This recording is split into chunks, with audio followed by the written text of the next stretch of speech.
Les médias adorent vous faire peur. Donc en ce moment, ils sont dans leur super pouvoir puisqu'ils sont en train de faire peur à tout le monde.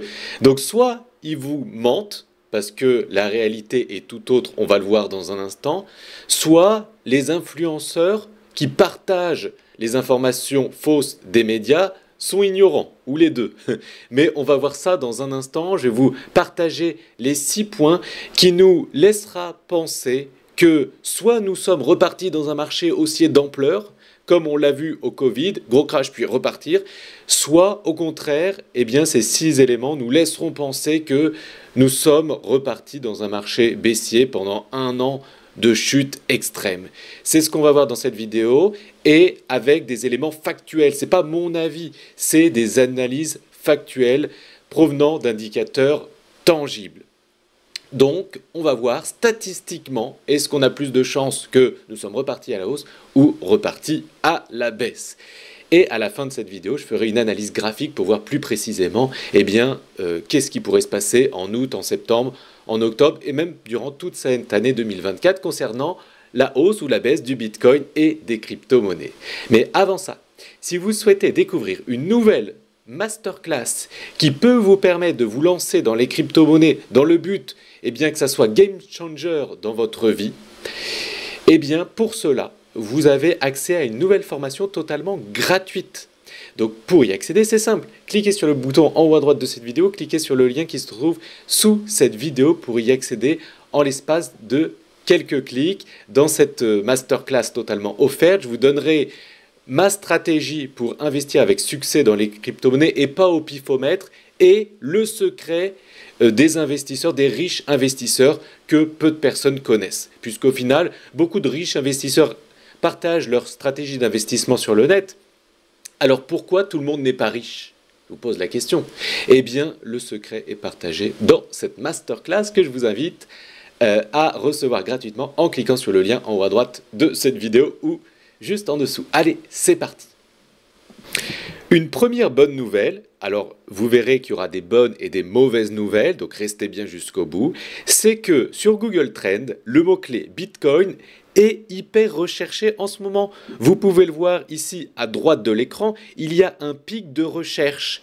Et on pourrait se poser la question, mais pourquoi il y a un pic de recherche sur le mot-clé Bitcoin en ce moment ?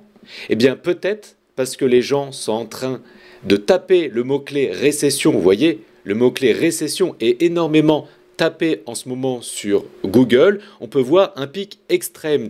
Donc peut-être que les gens se disent, on va peut-être investir dans le Bitcoin pour potentiellement se protéger de la récession. Je ne sais pas, mais en tout cas, en ce moment, ou peut-être parce que les prix ont énormément chuté, donc les gens ils se disent c'est le bon moment d'acheter du Bitcoin. Mais ça c'est très positif puisque vous le savez, à chaque fois que le mot-clé Bitcoin est recherché, nous repartons dans un marché haussier. Donc ça c'est un premier indicateur positif et on va voir dans un instant, je vais vous montrer tous les critères, que nous ne sommes pas en récession. Il y a beaucoup de médias qui vous font peur ou d'influenceurs qui disent attention, très bientôt on va avoir une récession dans un mois ou dans quelques semaines, mais ça c'est pas vrai du tout. Je vais vous montrer les données factuelles. En 2024, c'est pas possible que nous soyons officiellement en récession.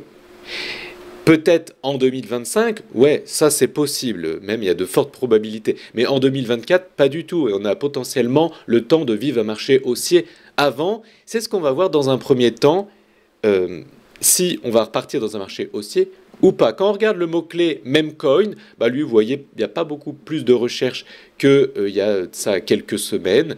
Et quand on regarde le mot-clé crypto, il y a un tout petit pic à court terme, mais rien de transcendant. Alors, comme vous avez pu le voir sur les marchés, il y a eu énormément de volatilité ces derniers jours, mais pas que au niveau du Bitcoin, au niveau du marché des actifs à risque en règle générale, du marché boursier aussi, le S&P 500, les actions, Apple, etc. Et ce qui est bien de regarder, c'est l'indice de la peur qu'on appelle le VIX. Donc, pour vous expliquer de manière très simple qu'est-ce que c'est, en fait, vous savez, les riches investisseurs, ils possèdent des milliards, des dizaines de milliards ou des milliers de milliards à gérer et ils ne peuvent pas acheter tout comme ça en un clic ou vendre tout comme ça en un clic parce que c'est tellement... De toute façon, ils n'ont souvent pas le droit légalement puisqu'il y a tellement d'argent qu'ils doivent prendre des mois pour vendre s'ils ont envie de vendre. Du coup, ils ne peuvent pas vraiment vendre. Donc, qu'est-ce qu'ils font? En fait, ils prennent des options qui sont inverses à leur investissement. Donc, si par exemple, ils ont des milliards chez Apple, au lieu de tout vendre en un clic, parce qu'ils ne peuvent pas, ça prend des mois de tout vendre, eh bien, ils achètent une option qui va, pour faire simple, parier à la baisse. Comme ça, d'un côté, il va perdre de l'argent parce que son action a perdu de la valeur, mais de l'autre côté, il va gagner parce que son pari que cette action allait partir à la baisse, eh bien, est juste. Et donc, en fait, il va hedger sa position. Et en fait, ce VIX, justement, prend en compte si les riches investisseurs recherchent à protéger leur investissement ou pas. Donc, c'est l'indice de la peur. Et du coup, on peut voir qu'il y a eu un pic en 2008, un pic en 2020, vous savez pourquoi, dans les deux cas, et un pic récent, vous voyez, quasiment au même niveau, là, ces derniers jours. Et donc ça a été causé par quoi? Eh bien, par plusieurs choses, ça s'est quand même accumulé, mais la principale des choses, eh bien, c'est tout simplement au niveau du Japon. C'est-à-dire qu'il existe les carry trade, je ne vais pas vous expliquer ce que c'est ici, mais pour faire simple, ce carry trade qui permettait d'avoir un avantage financier, de faire des belles performances, n'existe plus pour les locaux puisque la Banque centrale du Japon a augmenté ses taux et du coup la récré est terminée et donc ça a fait chuter les marchés pour faire très très simple. Par contre, vous voyez que le Nikkei 225, donc c'est le CAC 40 du Japon, ou le S&P 500 du Japon, comme vous voulez, eh bien, il a repris énormément. Il y a une grande chute. Vous voyez, on est revenu sur un magnifique support, mais il a repris énormément. Donc, est-ce que c'est déjà terminé? Ça, c'est ce qu'on pourrait se dire, parce que si ça continue, eh bien, le VIX va repartir à la hausse, et les actifs à risque, comme le Bitcoin et les cryptos, vont repartir à la baisse. Donc du coup, on pourrait se poser la question, est-ce que ceci est terminé? Je pense que désormais, le plus gros est passé concernant cette peur-là, puisque désormais, le marché est au courant, la news a été pricée. Donc certes, il peut encore avoir d'autres volatilités, d'autres chutes, mais normalement, le plus gros concernant ce point-là, mais attention, il y a d'autres points à venir, est pricé. Donc sur ce point-là, je pense que c'est terminé, en tout cas le plus gros de la volatilité. Et on peut le voir sur le VIX, hein, il y a eu une grande hausse, mais ça a été très vite ravalé, donc les gens ont beaucoup moins peur désormais maintenant. Il y a un autre point à voir maintenant, c'est la guerre entre Iran et Israël. Le seul souci, c'est que, bon, il y a eu un premier acte, mais logiquement, la semaine prochaine, il y aura un deuxième acte. Donc ça aussi, ça peut, forcément, les guerres, ça ne va pas aider les marchés.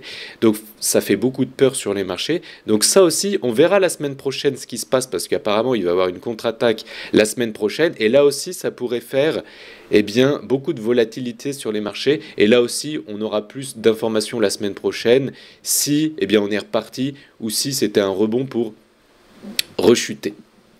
Ensuite, concernant cette fameuse récession. Donc, c'est quoi la définition concrète d'une récession?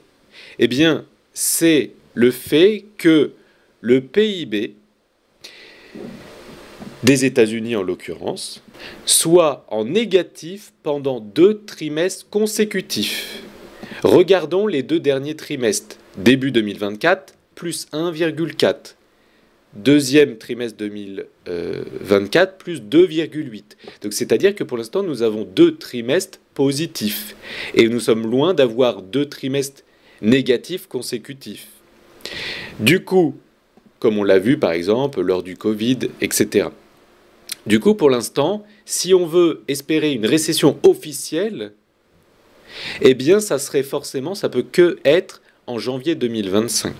Donc ça ne peut pas être en 2024, officiellement déclarée cette récession. On peut avoir, c'est vrai, un chemin vers cette récession, mais pour l'instant, on n'y est pas du tout et on a le temps pour y être, même s'il y a plein d'indicateurs qui nous le présentent, surtout que on peut le voir ici. Le modèle, c'est le PIB Now, prévoit une croissance pour le 3e trimestre 2024 de presque 3%. Donc, du coup, ça veut dire que on ne peut pas avoir une récession avant le deuxième trimestre 2025, d'après cette analyse-là. Donc on en est très très très très très loin. Le troisième point, ou le quatrième point, c'est que l'inflation au niveau des États-Unis baisse énormément. Donc du coup, il va avoir à coup sûr soit une baisse des taux en septembre 2024, voire même dès août. Parce qu'il y a des réunions d'urgence qui sont faites d'ailleurs la semaine prochaine. La semaine prochaine est vraiment une semaine décisive. Donc abonnez-vous pour ne plus louper mes vidéos de suivi. Parce que peut-être que la semaine prochaine, la Fed va baisser les taux avant septembre 2024, ce qui pourrait aider le marché à être plus souple, donc avoir moins de restrictions monétaires, avoir un assouplissement monétaire. Et donc quand il y a de la liquidité sur les marchés, si on baisse les taux, il y a plus de liquidité. Donc c'est positif pour les risques on. Et donc il y a une estimation que la Fed, si elle ne les baisse pas avant, le 18 septembre, elle baisse soit de 0,5, soit de 0,25 leur taux. Donc ça, c'est positif. Par contre, un point négatif, c'est que généralement, regardez le mois d'août, il est en négatif sur le Bitcoin et le mois de septembre, il est souvent très rouge aussi. Donc, du coup, il y a quand même des choses positives, mais il y a aussi des choses négatives dans l'équation. Donc, je pense qu'il faut au moins attendre la semaine prochaine pour voir, eh bien, comment cette guerre, est-ce qu'il va y avoir une escalade de cette guerre? Est-ce que les taux vont être baissés la semaine prochaine ou durant le mois d'août? Est-ce que ce carry trade au Japon, eh bien, s'envenime ou au contraire est en train de se stabiliser?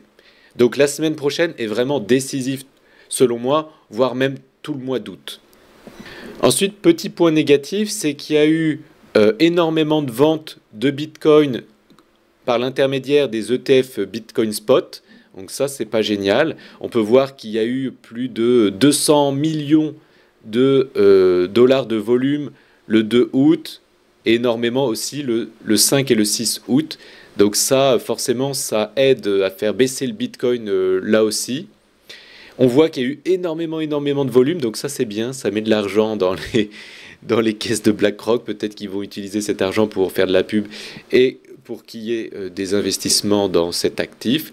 Concernant eh bien, les ETF ETH Spot, eh bien, on a eu pas mal de ventes au début, et là ça commence à remonter, donc ça c'est pas mal, mais il faut attendre pour avoir un peu plus d'historique encore. Ce qui est très positif, c'est qu'on a eu une extrême peur. Vous voyez, on va mettre les 3 derniers mois. Voilà, on a eu une extrême peur, donc ça c'est génial.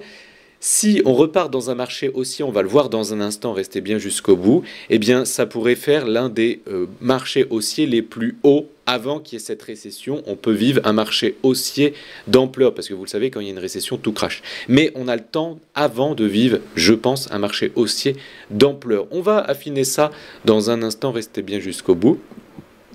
On a un petit peu de téléchargement de l'application Coinbase, mais c'est pas transcendant encore, la masse n'est pas encore là. On a eu un bon dégonflement du CBBI et du du Sharpe ratio, donc ça c'est bien, c'est reculé pour mieux sauter.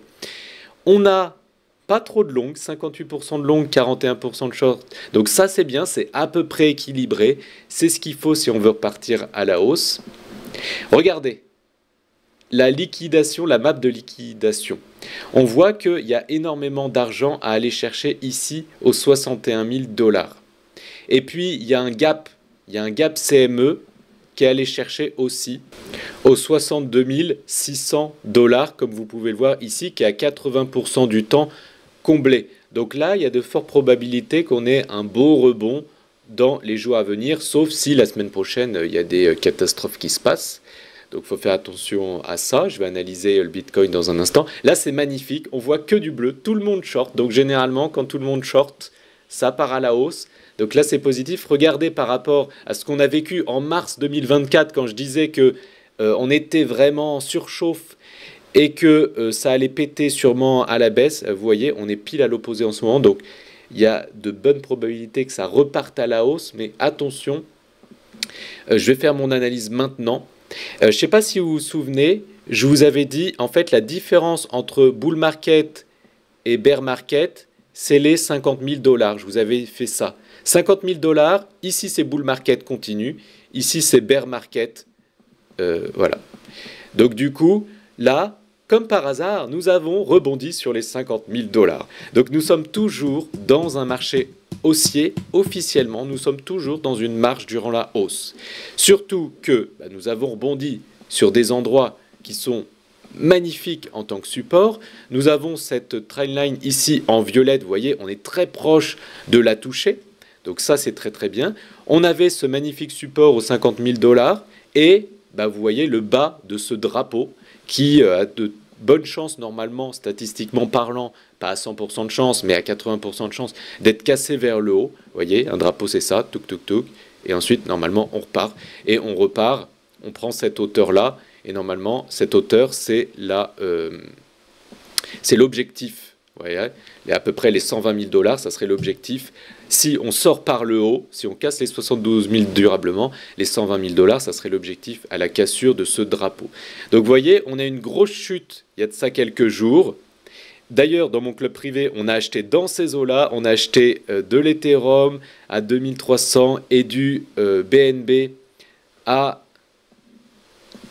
peu près 400 $, et donc on a fait énormément de performances depuis, donc ça c'est cool. Et vous voyez que suite à cette baisse, eh bien cette chute a été ravalée très rapidement. Vous voyez, la bougie hebdomadaire, ça c'est très positif, parce que ça veut dire que, vous vous souvenez, je vous avais dit, on va chercher des acheteurs où il y a de l'achat. Et bien, dans les 50 000, c'était le dernier moment avant le marché baissier. Et vous voyez, il y a eu énormément d'acheteurs. Donc maintenant, il faut savoir, est-ce que ce rebond va tenir? Est-ce que c'est un rebond qui va, voilà, comme ici, durer quelques jours et ensuite crash? Est-ce que là, ça va monter jusqu'aux 62 600, comme je vous l'ai évoqué à l'instant? Surtout que là, il y a une magnifique résistance dans cette zone-là.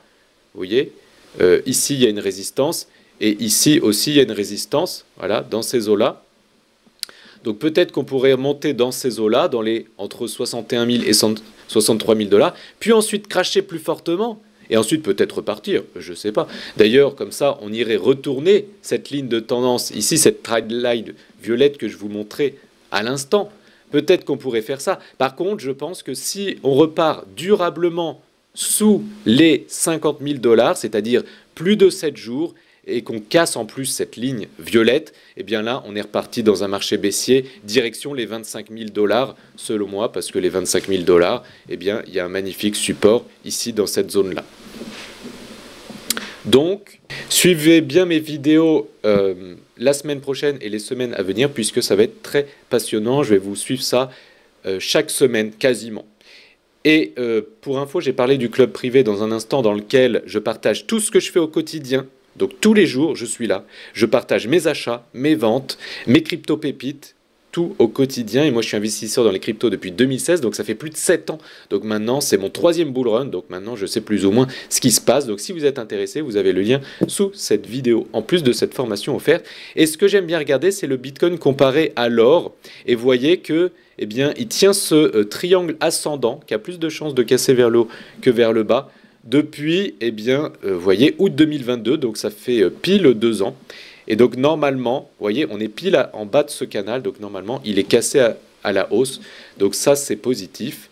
Quand on regarde aussi le marché des crypto-monnaies comparé au Bitcoin, vous voyez, on est très loin d'avoir une altcoin season. Donc là, on a une Bitcoin season depuis très longtemps, depuis mars 2024. Vous voyez, quand je disais qu'il fallait vendre une partie de ces cryptos à ce moment-là. Et vous voyez, on est venu retoucher le bas de ce... voilà, on a créé un range, on l'a cassé à la hausse, on est revenu toucher ce support, et normalement, j'espère qu'on va faire quelque chose comme ça. En tout cas, techniquement, c'est probable que ça se passe comme ça. Mais bon, attention, il y a des incertitudes dans l'équation, des choses à laquelle nous ne savons pas répondre, et les réponses sont la semaine prochaine. Donc on aura plus de données qui pourront nous aider dans l'analyse la semaine prochaine, pour pas faire un rebond sur le Bitcoin qui va tenir très peu de temps, tac, et ensuite repartir à la baisse en bear market. On en saura plus durant ce mois d'août. Voilà, et concernant l'Ethereum, nous sommes sur un magnifique point d'achat. C'est pour ça qu'on a acheté de l'Ethereum dans ces eaux-là avec les membres du club privé. Vous avez le lien sous cette vidéo. Parce que nous étions sur un magnifique point d'achat, vous voyez. On a une ligne de tendance comme ça, rouge, Et nous avons un magnifique support ici. On le voit encore mieux non, on le voit mieux comme ça. C'est pour ça que nous avions ici acheté de l'Ethereum dans les 2300 $. Si vous avez kiffé cette vidéo, merci de la liker. Posez vos questions en commentaire ou des cryptos que vous souhaitez que j'analyse et je les analyserai. Et puis pour rappel, si vous souhaitez ne plus louper mes vidéos, abonnez-vous. Vous avez aussi le club privé sous cette vidéo et cette fameuse masterclass totalement offerte dans laquelle je partage ma stratégie d'investisseur long terme rentable. A très bientôt dans une prochaine vidéo. J'espère si vous êtes abonné. Ciao.